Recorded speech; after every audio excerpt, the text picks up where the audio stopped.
now you have these poor. Let's focus on the miners because we're going to talk about them. You have these poor white miners. Like all other workers, they want to improve their conditions.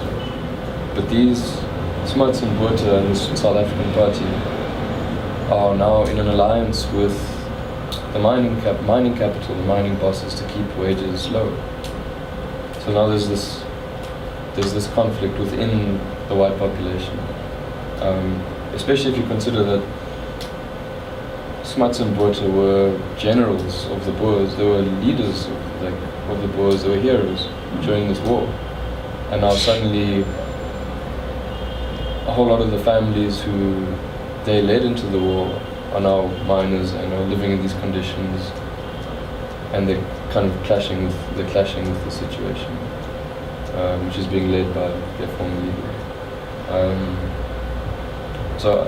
These slides are in here just to remind you about the thing. White working class politics. White miners influenced by radical ideas imported by British immigrant workers staged a significant strike in 1913 that achieved recognition for white trade unions and mining management. So before the struggle, there weren't even white trade unions. That was also won through a strike. Let's carry on. This was followed by huge strikes of black workers in 1920 and full-blown revolt of white miners in the Vastestraat in 1922, which smart clash with Indian military forces was the death toll exceeded 12. This was like a huge moment in the history of this white working class and this white politics, right? You have white miners striking to improve their conditions, and Smuts, again, a former leader of the Afrikaners, sends in the army, not just the police, like the full army, send in airplanes, like bombers, you know. And 200 white miners are killed in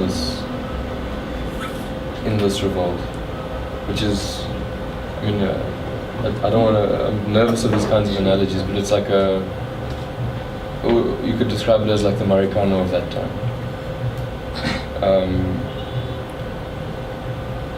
Can you guys see what that would have done to this population? They see, okay, we're poor, we're workers, we try and improve our conditions, and we're white, the government's white, and they come and kill us. Tension. It is important to know that by this time, the number of poor working class Afrikaners grew dramatically, which made them a powerful group in African politics. So the black workers strike, and they also shut down. Their strike is crashed as well. But at the end of the day, the black miners couldn't vote, and the white miners could vote, which means that the government, the politicians had to take note of that.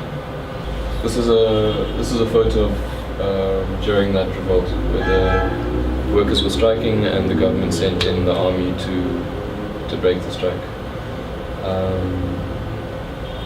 And it leads to the South African Party losing the next election. This happened in 1922, and in the election in 1924, they lost that election to a coalition of the National Party and the Labour Party, from remembering correctly. So there was what was happening there was a coalition between an early Afrikaner nationalist party and the party which was meant to be pro-workers, pro-white workers only, but pro-workers. And you see the kind of seeds building of an alliance that brings the NP to power in the end in 1948.